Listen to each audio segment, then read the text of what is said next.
Kent, Kit, and Sherry here on Blessed Farms. We're back in it today with garden story time. Be right back with you. Hey guys, this is Ken here on Blessed Farm. Back here on a beautiful sunny day here in Northeast Texas. It's really nice today, a little windy, real nice outside to be out. So I figured I'd come out here in the garden and read y'all another story out of my book, Teaching of the Spirit. All right, Iroquois Legends. Today I'm going to talk to you about a raccoon and the crayfish. All right, hope y'all enjoy. Here we go. One day, Jaha, the raccoon, was walking alone. As he walked, he began to feel hungry. So when he saw a small stream, he decided to do some fishing. Maybe there is a fish under there. Feeling under a large stone with his long fingers, a crayfish was hiding there. It nipped Raccoon's fingers hard with his claws. Ah! Raccoon yelped, pulling his paw out from under the stone. He reached under again. This time the crayfish nipped two of his fingers. Ay! Raccoon yiped, pulled his paw out again. He was very, very hungry. For a moment, he almost forgot how hungry he was. Then he began to think. You crayfish are too smart for me, he said in a loud voice. I am about to die of hunger, and I cannot catch anything to eat. He walked away from the stream into the woods. There he found some sticky pine pitch and dead leaves on the ground. He rolled the leaves in the pitch until his fur looked very messy. He found a rotten elm log, and he bit off a piece of the rotten wood and wedged it in his mouth. Then he walked quietly to the stream, rolled over on his back, closed his eyes, and opened up his mouth. Some time passed, and a small crayfish came out of the stream. As soon as it saw Jaha, the raccoon, it became frightened.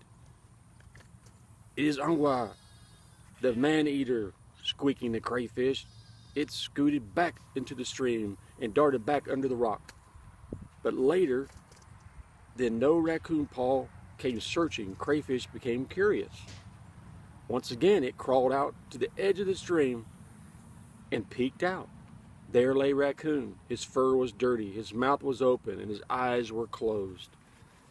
Can it be? Raccoon is dead, said the little crayfish. He crawled slowly out of the stream. Jaha did not move. He is dead, said the crayfish. He jumped back into the stream and swam as fast as he could to the place where all the other crayfish lived. Raccoon is dead, he shouted. The man-eater is dead.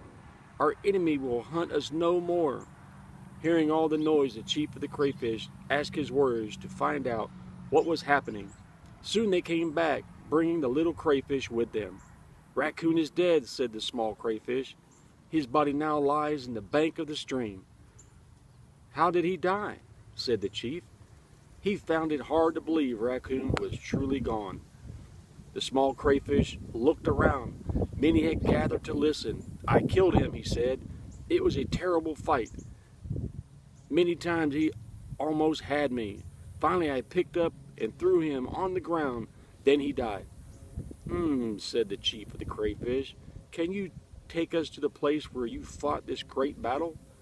Yes, said the small crayfish, and you will see that Raccoon is dead indeed. So the chief of the crayfish and many others went to the place where Jaha still lay.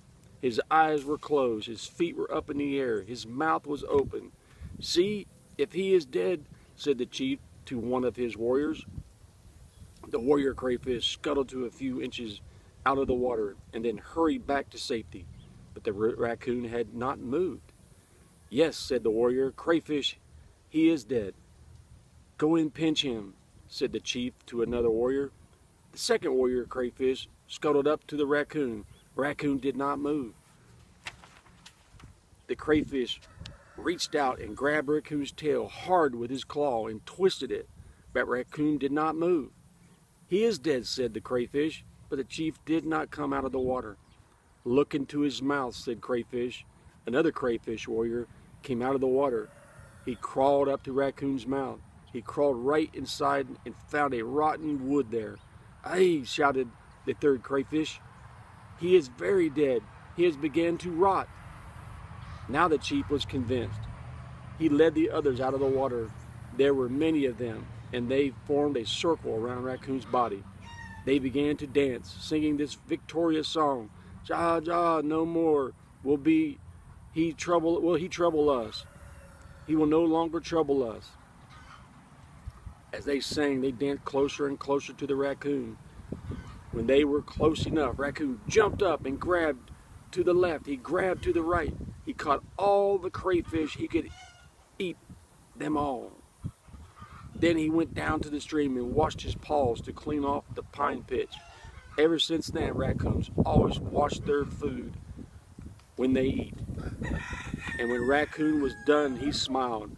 Perhaps you crayfish are too smart for me after all. And he went on his way. All right, guys, that's the story of the raccoon and the crayfish. All right, so I hope y'all enjoyed this today. Short little story. I love being here with y'all, man, out here on this wonderful, beautiful day here in Texas. I hope y'all enjoyed. Please subscribe and share. And I hope y'all come back next week and see the next story. All right, man, hey, we love y'all. Y'all stay in touch. God bless y'all and live well. Talk to y'all later, guys.